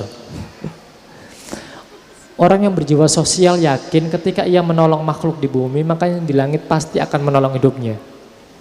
Jadi udahlah, jangan pernah berpikir bahwa ketika kita berkontribusi untuk sesama, maka hidup kita bakal berantakan. Justru sebaliknya, yang terjadi justru sebaliknya. Orang yang sensitivitas sosialnya tinggi, biasanya mudah sekali hidupnya di dunia ini. Ada saja jalan yang disediakan oleh Allah untuk memudahkan hidupnya. Yang keempat, kenapa sih kita bermalas-malasan dalam ibadah? Yang keempat, karena seringkali kita meremehkan dosa-dosa kecil. Meremehkan dosa-dosa kecil. Padahal tidak ada ceritanya dosa itu kecil ketika kita tumpuk terus-menerus. Dan tidak ada ceritanya dosa besar ketika kita taubati terus-menerus. Jadi mulai sekarang agar kita tidak bermalas-malasan lagi dalam beribadah mahdhah, mulai sekarang taubati dosa-dosa yang selama ini kita rutinkan. Taubati dosa-dosa yang selama ini kita remehkan. Taubati kemaksiatan-kemaksiatan yang selama ini kita maklumi. Contekan misalnya, contekan. Mahasiswa itu biasa, menganggap itu sebuah peristiwa yang wajar saja. Bener nggak? Contekan itu biasa saja itu. Dosa mungkin dosa kecil-kecil gitu aja, gampang ditaubati gitu ya. Akhirnya apa? Itu tertumpuk terus-menerus. Tertumpuk terus-menerus. Gampang lah nanti kalau sudah lulus ditaubati. Asal lulus dulu. Biasanya mikirnya gitu ya. Yang penting sekarang lulus dulu lah. Masalah taubat nantilah setelah lulus. Ya saya doakan mudah-mudahan sempat taubat gitu ya, sempat taubat karena kita kan nggak tahu lulusnya itu sebelum taubat atau setelah taubat gitu ya. Maka mulai sekarang jangan remehkan hal kecil semacam itu. Bahkan teman-teman sekalian, bahkan kemaksiatan yang kita kerjakan ternyata dampaknya bukan hanya kita rasakan nanti di akhirat, sejak di dunia saja sudah dirasakan, sudah bisa kita rasakan. Suatu hari dalam sebuah syair yang sangat terkenal, Imam Syafi'i pernah mengatakan seperti ini. Syakautu ila waqi'in syuhibdi fa arsadani ila tarkil ma'ashi wa akhbaroni bi anna ilman nurun wa nurullah la yuqda li'asi. Suatu hari Imam Syafi'i mengadu kepada Syekh Waqi'. Syekh Waqi' itu guru beliau tentang buruknya hafalan beliau. Jadi Imam Syafi'i mengadu kepada guru beliau tentang buruknya hafalan beliau, tentang melemahnya daya hafal beliau. Kok enggak sekuat dulu daya hafal saya gitu ya. Kurang lebih gitu pertanyaannya. Kemudian apa jawaban guru beliau? Apa jawaban Syekh Waqi'? Syekh Waqi' mengatakan yang dinasihatkan justru bukan semakin rajin belajar, bukan. Makin rajinlah membaca, bukan. Makin rajinlah hadir di majelis ilmu, bukan. Bukan itu yang pertama kali disarankan oleh guru beliau. Syekh Waqi' justru mengatakan Syakautu ila waqi'in syuhibdi fa arsyadani ila tarkil ma'ashi. Beliau menyarankan untuk menjauhi maksiat. Kenapa menjauhi maksiat terlebih dahulu yang disarankan? Farsadani ila tarkil ma'asi wa akhbaroni bi anna ilman nurun. Beliau mengabarkan kepadaku bahwa ilmu itu cahaya.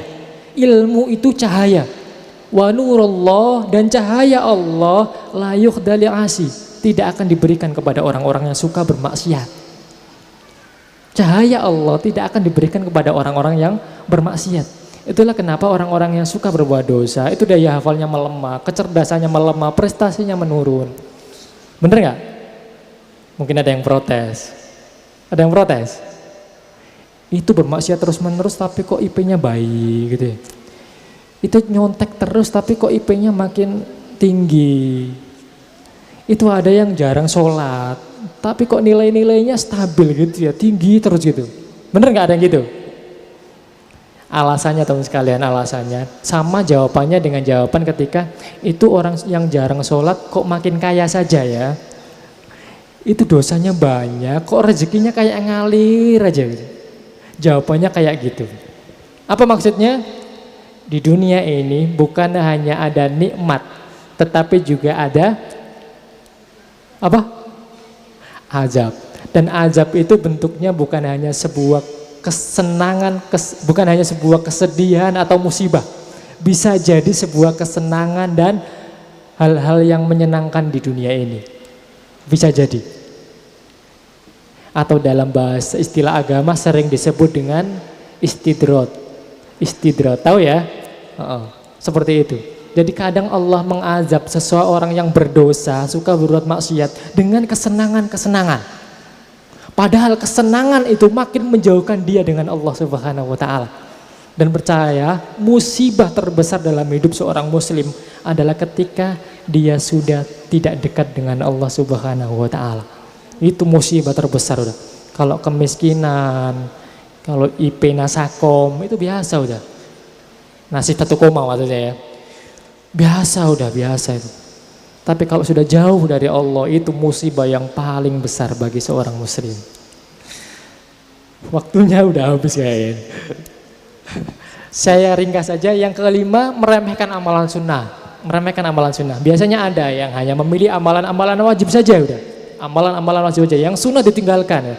Sholat rawatib nggak pernah, puasa Daud, puasa Senin Kamis nggak pernah, tahajud malas-malesan, duha malas-malesan. Seperti itu. Mulai sekarang jadikan aktivitas itu sebagai rutinitas. Karena ternyata aktivitas sunnah kita itu memotivasi kita untuk lebih bersemangat lagi dalam amalan yang wajib. Kalau amalan sunnah saja dirutinkan, maka yang wajib insya Allah jarang sekali kita tinggalkan. Sangat sayang sekali untuk kita tinggalkan. Kemudian yang keenam, salah orientasi hidup. Maksudnya apa ini? Saya sempat merenung cukup lama sekali ketika membaca pertama kalinya hadis ini. Demi Allah, bukanlah kemiskinan yang paling aku takutkan menimpa kalian. Akan tetapi yang aku takutkan adalah dihamparkan kepada kalian kekayaan dunia sebagaimana telah dihamparkan kepada umat sebelum kalian. Lalu kalian berlomba-lomba mendapatkannya sebagaimana mereka berlomba-lomba mendapatkannya hingga kalian binasa sebagaimana mereka binasa. Yang paling dikhawatirkan Rasulullah bukan kemiskinan, bukan kefakiran, tetapi yang paling dikhawatirkan oleh Rasulullah SAW adalah ketika nanti umatnya begitu mudah meraih dunia. Tetapi dunia itu membuat dia makin jauh dengan Allah Subhanahu wa taala. Kemudahan dunia itu justru menjauhkan dia dari Allah Subhanahu wa taala. Itu yang paling ditakutkan oleh Rasulullah SAW. Maka mulai sekarang udah jangan sampai menjadikan dunia sebagai orientasi hidup, karena bukan untuk itu kita hidup. Bahkan dalam Al-Quran jelas-jelas disebutkan kadar kita terhadap dunia itu sekedarnya saja. Wala tangsanasi bakaminat dunia. Jangan lupakan bagianmu di dunia. Sekedar jangan lupakan doang gitu loh. Sekedar jangan lupakan saja. Maka sangat salah sekali ketika kita justru memprioritaskannya. Jangan lupa udah. Artinya jangan lupa itu ya udah sekedarnya saja udah. Yang penting cukup untuk kebutuhan sehari-hari, selesai udah. Sisanya gunakan untuk akhirat. Porsi yang banyak untuk akhirat. Nyari dunia secukupnya sajalah, sekedarnya saja. Karena seringkali kita ini bukan yang dibutuhkan yang kita cari, tetapi yang kita inginkan. Itu yang membuat nggak penuh-penuh perut kita. Karena keinginan tidak akan pernah terpuaskan. Sementara kebutuhan insya Allah ada kadarnya. Silakan kaya. Miliki materi sebanyak mungkin. Bekerja keraslah di dunia ini. Kaya lah udah, boleh kaya. Tetapi gunakan kekayaan itu untuk ibadah, untuk kebaikan. Seorang muslim itu prinsipnya seperti ini. Cari dunia sebanyak-banyaknya. Gunakan untuk keperluan pribadi sekedarnya. Sisanya gunakan atau nafkahkan di jalan Allah sebesar-besarnya. Silakan cari dunia sebanyak-banyaknya, tapi gunakan untuk diri kita dan keluarga kita sekedarnya saja udah. Sekedarnya saja. Sisanya yang banyak itu gunakan untuk kebaikan di jalan Allah. Langsung saja yang ketujuh. Kenapa kita bermalas-malasan dalam beribadah? Oh gitu ya, saya baca aja. Komunitas soleh, kita jauh dari komunitas orang-orang solih. Sehingga apa yang terjadi? Tidak ada yang menasihati kita, tidak ada yang menegur kita. Kemudian yang terakhir, ini film kartun. Yang terakhir, selami samudra ilmu. Karena akan beda sekali antara orang yang berilmu dengan orang awam, meskipun sama-sama ibadahnya, meskipun sama-sama lelahnya dalam beribadah, tapi nilainya di hadapan Allah Subhanahu wa taala akan sangat jauh sekali antara orang yang berilmu dengan orang awam yang beribadah. Mungkin cukup sekian teman-teman sekalian, karena mohon maaf waktunya yang terbatas. Kita lanjut dengan diskusi tanya jawab ya. Ya, terima kasih. Boleh kita berikan tepuk tangan dulu sekali lagi kepada Mas Rifai. Ya, baiklah para hadirin sekalian, kita sekarang berada ke dalam sesi tanya jawab. Jadi dipersilakan nih kepada para hadirin yang ingin bertanya kepada Mas Rifai yang mungkin sudah jauh-jauh menyempatkan diri untuk hadir bertatap muka dengan para penggemarnya. Silakan, saya buka sesi bertanya, 3 penanya terlebih dahulu. Ibu yang ada di depan, kemudian yang di tengah tadi ya. Ya, baiklah silakan. Mbak berkerudung hijau terlebih dahulu ya.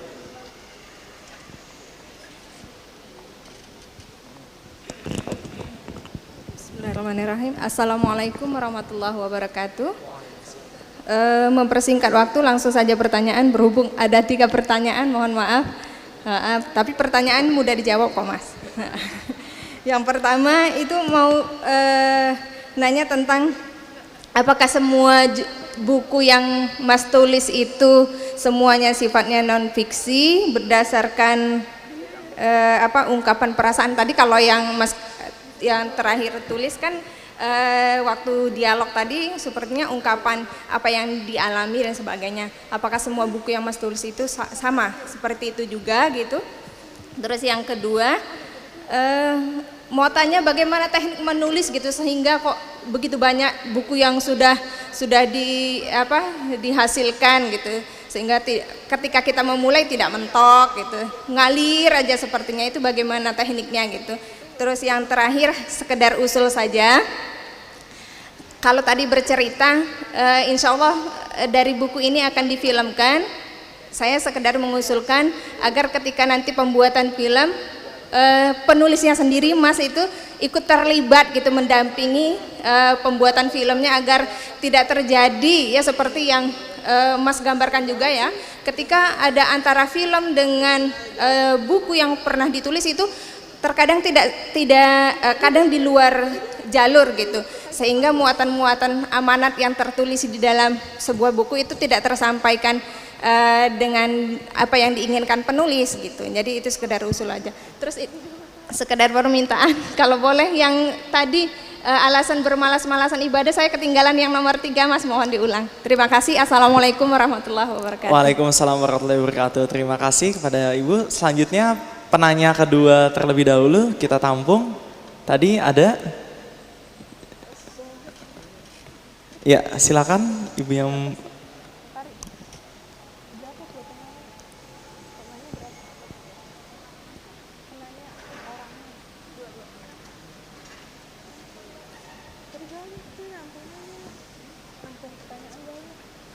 Assalamualaikum warahmatullahi wabarakatuh. Waalaikumsalam warahmatullahi wabarakatuh. Saya mau tanya, tadi sempat dibahas tentang niat kuliah atau sekolah itu yang sebenarnya adalah menuntut ilmu. Tapi kita tahu bahwa niat itu kan di dalam hati. Kadang di tengah perjalanan itu niat kita bisa berubah. Nah, saya mau tanya bagaimana mempertahankan niat kita, niat yang sebenarnya, dan apa ciri-ciri kalau niat kita itu sudah benar. Demikian, terima kasih. Wassalamualaikum warahmatullahi wabarakatuh. Baiklah, terakhir kepada Mbak yang berkerudung hitam tadi. Ya, mungkin ini sesi termin pertama terlebih dahulu. Kemudian kalau misalnya masih ada waktu kita lanjut ke termin kedua. Silakan. Assalamualaikum warahmatullahi wabarakatuh. Waalaikumsalam warahmatullahi wabarakatuh. Pertanyaan saya tadi terkait dengan penjelasan Bapak mengenai maksiat. Saya sebenarnya masih bingung maksiat dengan dosa itu bedanya apa ya? Contohnya maksiat itu apa? Terus apakah mendengarkan lagu termaksud maksiat atau enggak? Itu karena itu bisa mematikan hati. Yang kedua tentang ilmu yang berhubungan dengan, boleh satu lagi? Iya, boleh. Oke, ilmu itu identik dengan cahaya dan cahaya itu misalnya tidak bisa diadukan dengan dosa seperti itu yang saya tangkap. Bagaimana jika orang yang misalnya di luar negeri atau lebih khusus lagi misalnya di Jerman gitu, mereka kan tidak mengenal Allah ya, dan mereka melakukan maksiat ya hampir di setiap kehidupan, dan mereka bisa sukses dalam kehidupan dunia. Saya pernah sering dengar penjelasan seperti itu, tapi saya ingin penjelasan lagi biar lebih paham. Ya, terima kasih Ustadz. Assalamualaikum. Waalaikumsalam warahmatullahi wabarakatuh. Baiklah, terima kasih. Langsung saja saya persilakan kepada Mas Rifai untuk menjawab. Ya, terima kasih atas semua pertanyaannya. Yang pertama tentang Mengenai buku non-fiksi ini, apakah semua buku non-fiksi itu berdasarkan ungkapan perasaan atau? Iya. Dari 50-an buku yang saya tulis, sebagian besar memang non-fiksi, tapi ada beberapa juga yang fiksi. Misalnya buku judulnya Menjemput Pelangi.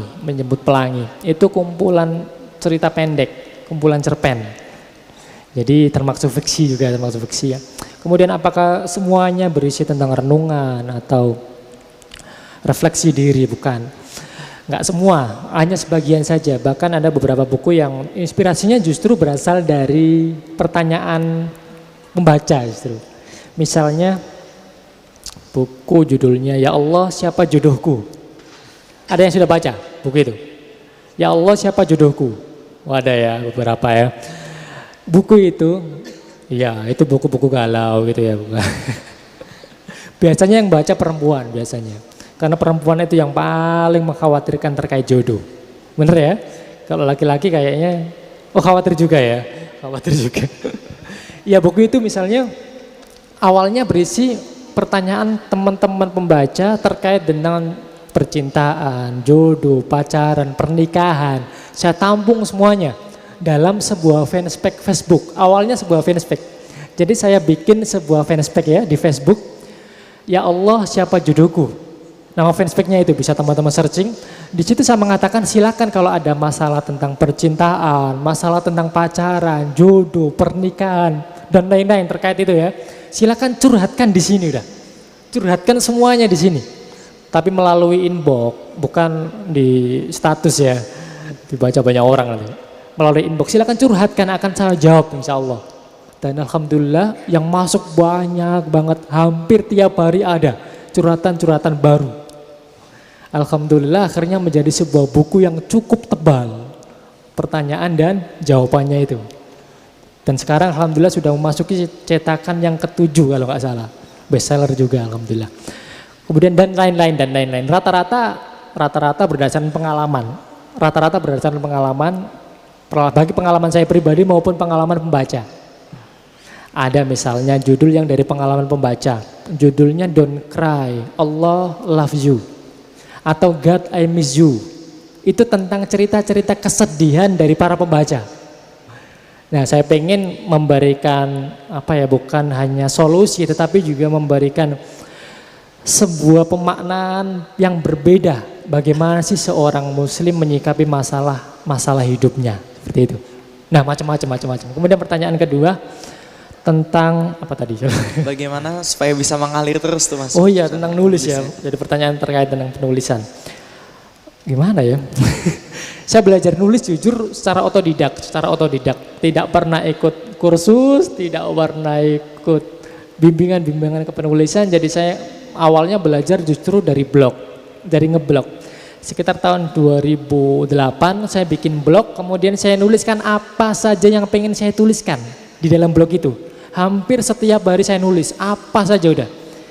Kalaupun bingung ya udah saya nulis, saya bingung hari ini tidak ada yang saya tuliskan hari ini. Saya tuliskan panjang banget. Yang penting saya nulis udah. Sampai setahun kemudian alhamdulillah ada sebuah penerbit yang pengen membukukan beberapa seri artikel di blog tersebut. Nah itu saya baru terpikir bahwa boleh nih kalau nulis buku gitu ya. Baru terpikir nulis buku saat itu. Awalnya pengen nulis blog itu aja lah, pengen berbagi lah, pengen belajar nulis dari sana. Tapi ternyata ujung-ujungnya jadi buku juga. Belajarnya dari sana sebenarnya. Kemudian gimana caranya supaya nulis tetap ngalir saja. Menurut saya itu keterampilan ya sebenarnya, keterampilan, bukan keahlian, bukan bakat. Jadi nulis itu sebuah keterampilan yang makin sering kita lakukan, makin sering kita rutinkan, insya Allah lama-lama akan ngalir sendiri gitu. Lama-lama akan ngalir sendiri. Jadi penulis sebesar apapun juga pasti pernah mentok. Pasti pernah mentok udah. Pasti pernah mengalami stagnasi dalam kepenulisannya. Pasti udah. Cuma beda-beda cara mengembalikan moodnya. Cara mengembalikan moodnya. Kalau saya ketika sedang mentok udah nggak ada ide, itu adalah waktu saya untuk beristirahat. Jadi ketika sudah mentok nggak ada lagi yang tulis kan udah nggak usah dipaksain udah, nggak usah dipaksain. Kalau tetap dipaksain nulis, insya Allah hasilnya akan hambar. Insya Allah hasilnya akan hambar. Maka udah berhenti, itulah saatnya kita untuk beristirahat dari menulis. Istirahat, kemudian refreshing, jalan-jalan dan lain-lain, baca buku dan lain-lain. Nah dari sana kalau timbul mood lagi, baru nulis lagi. Jadi gitu, cara saya sih gitu. Jadi gimana caranya supaya terus continue dalam menulis sampai buku selesai, itu sebuah perjuangan yang luar biasa sebenarnya. Perjuangan yang luar biasa. Biasanya orang-orang ketika hendak menulis, semangatnya aja yang di awal mas, semangatnya aja yang di awal. Nyampe tengah udah, semangatnya makin nurun. Akhirnya buku gak selesai udah. Bertahun-tahun buku gak selesai. Karena apa? Ya udah, gara-garanya itu. Moodnya tidak ditumbuhkan kembali dengan cara-cara yang tepat. Gitu ya.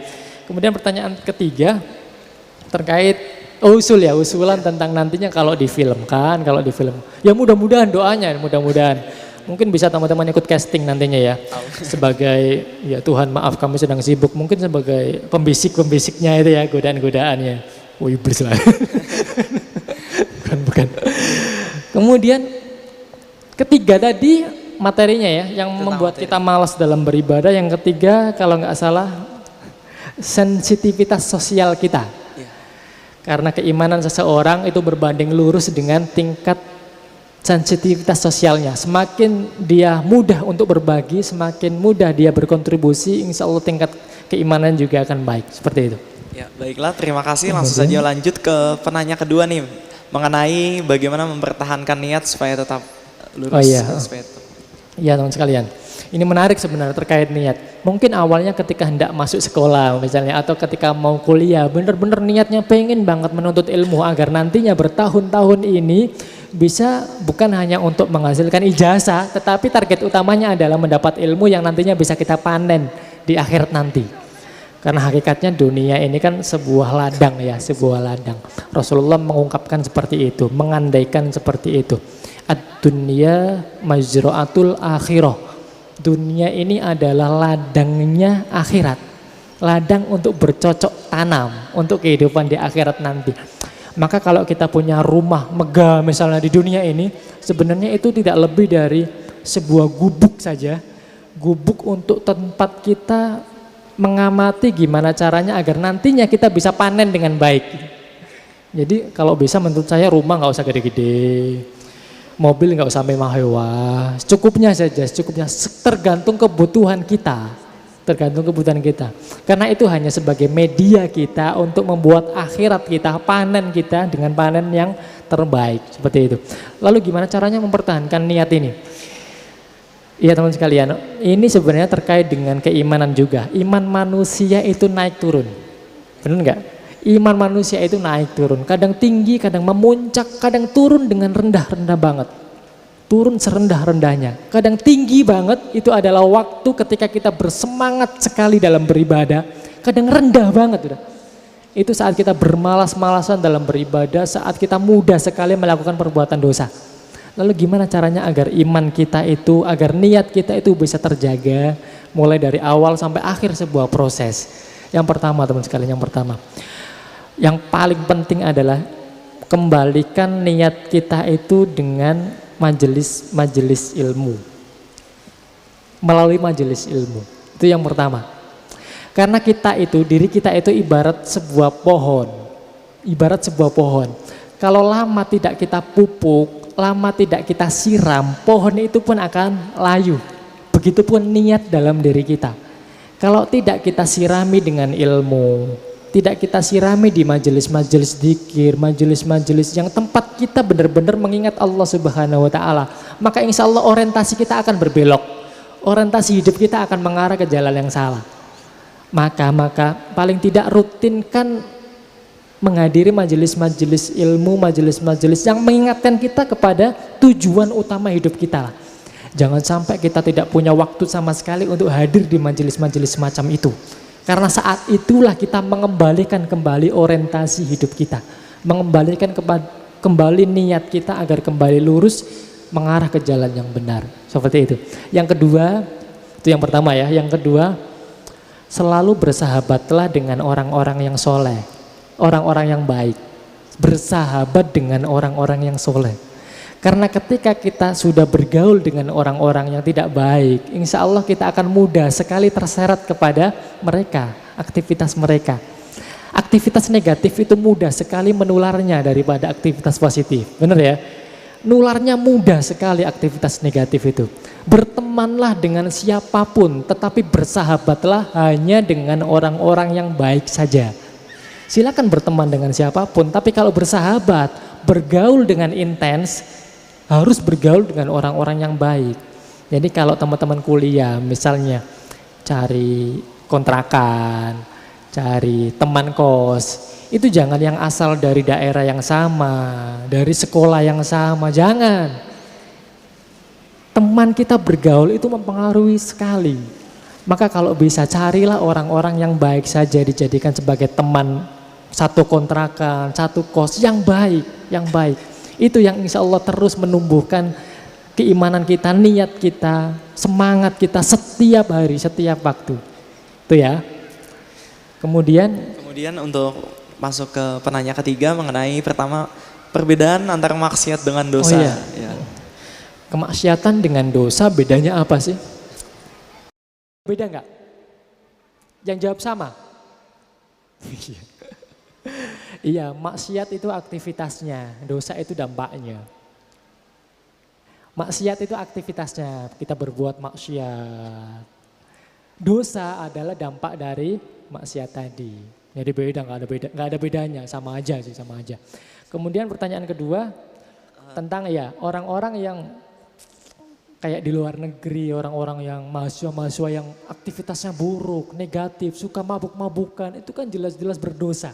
Jelas-jelas berbuat maksiat, tetapi banyak dari mereka yang sukses, banyak dari mereka yang prestasinya luar biasa, banyak dari mereka yang meraih predikat-predikat kumlot bahkan ketika mereka kuliah. Itu gimana penjelasannya gitu ya? Iya, saya mendapatkan penjawaban ini ketika saya mengikuti sebuah kajian juga. Kajian tentang hikmah. Kajian tentang hikmah. Saat itu Ustadz saya sebutkan namanya ya, Ustadz Abdullah Syahab, itu adalah salah seorang Ustadz saya di Surabaya gitu ya, tempat saya ngaji. Beliau mengatakan bahwa tidak semua pengetahuan itu dianggap ilmu. Di dalam Islam seperti itu. Tidak semua keterampilan, keahlian, pengetahuan, wawasan itu dianggap ilmu di dalam Islam. Bagi seorang muslim, tidak semua wawasan itu dianggap sebagai ilmu. Ilmu adalah wawasan, pengetahuan, pengalaman, atau apapun itu keterampilan yang masuk ke dalam diri kita dan itu membuat kita jauh lebih takut kepada Allah daripada sebelum kita tahu ilmu tersebut. Waktunya mau habis. Jadi dibedakan ya. Di dalam Islam tidak semua pengetahuan itu adalah ilmu. Ilmu dalam Islam adalah pengetahuan yang hanya bisa mendekatkan kita kepada Allah. Kalau membuat kita makin berani dengan Allah, membuat kita makin nekat kepada Allah, itu bukan ilmu. Gitu ya, itu bukan ilmu. Jadi target kita adalah mencari ilmu, bukan hanya untuk mencari pengetahuan-pengetahuan baru. Bukan hanya untuk mencari wawasan-wawasan baru. Target kita adalah untuk ilmu. Dan ilmu manfaat adalah ilmu yang kita amalkan dalam kehidupan sehari-hari. Yang membuat kita makin takut kepada Allah Subhanahu wa Ta'ala. Itulah kenapa di dalam Al-Quran bahkan disebutkan bahwa seorang ulama itu bukan asal seorang ahli agama, bukan. Siapa sih ulama itu? Ulama adalah orang yang takut kepada Allah Subhanahu wa Ta'ala. Jadi orang alim itu, ulama itu, orang alim itu adalah orang yang makin takut kepada Allah Subhanahu wa taala. Nambah ilmu baru, makin takut kepada Allah. Nambah ilmu baru lagi, makin takut lagi kepada Allah. Jadi seperti itu. Carilah ilmu, jangan hanya cari pengetahuan saja. Iya, baiklah, terima kasih banyak kepada Mas Rifa yang telah menjawab, kurang lebih ada cukup banyak pertanyaan ya. Baiklah, karena berhubung waktu ya sudah habis ya. Mohon maaf kepada para hadirin, mungkin bagi yang ingin masih menyampaikan bisa di luar sesi ini. Baiklah, kalau misalnya begitu saya akan berusaha untuk menyimpulkan poin-poin bedah buku yang telah kita laksanakan pada siang hari ini. Yang pertama, buku Tuhan Maaf Kami Sedang Sibuk ini memang terinspirasi dari seorang pengamen, seorang anak kecil. Yang kedua, usaha pembuatan buku ini memiliki usaha yang sangat besar juga. Mulai dari bagaimana penolakan terhadap banyak penerbit dan lain sebagainya. Tapi hasil yang didapat pun ternyata sebanding dengan usaha yang telah dikeluarkan. Terbukti dari sudah sampai ke cetakan 13 ya Bang ya. Ya, kemudian yang ketiga, menulis buku apabila dengan hati pun akan tersampaikan ke hati pembacanya pula. Kemudian perasaan terbaik dari penulis adalah ketika tulisannya dibaca. Dan mengenai isi dari buku ini sendiri kurang lebih ada 5 poin mengenai kenapa kita begitu malas untuk beribadah. Baik pertama 6 poin, mohon maaf. Oh 8, tadi 8 ya. Kurang lebih yang akan saya bacakan, pertama tidak bersyukur, kemudian melupakan kematian, kemudian ketiga memiliki jiwa sosial yang tinggi, sensitivitas sosial, kemudian yang keempat meremehkan dosa-dosa kecil, kemudian meremehkan amalan sunnah, terus kemudian salah orientasi hidup, dan ada 2 lagi ya yang tadi mungkin saya terlupa untuk mencatatnya. Baiklah, itu saja mungkin dari sesi bedah buku Tuhan Maaf Kami Sedang Sibuk dengan penulis Ahmad Rifai Rifan pada siang hari ini. Saya ucapkan terima kasih banyak kepada para hadirin dan juga terima kasih banyak kepada Mas Rifai yang telah meluangkan waktunya untuk bisa berbagi kepada kita semua. Mungkin akhir kata langsung saja saya tutup perjumpaan kita ya. Oke, baiklah, langsung saja kita tutup dengan sama-sama membaca doa kafaratul majlis.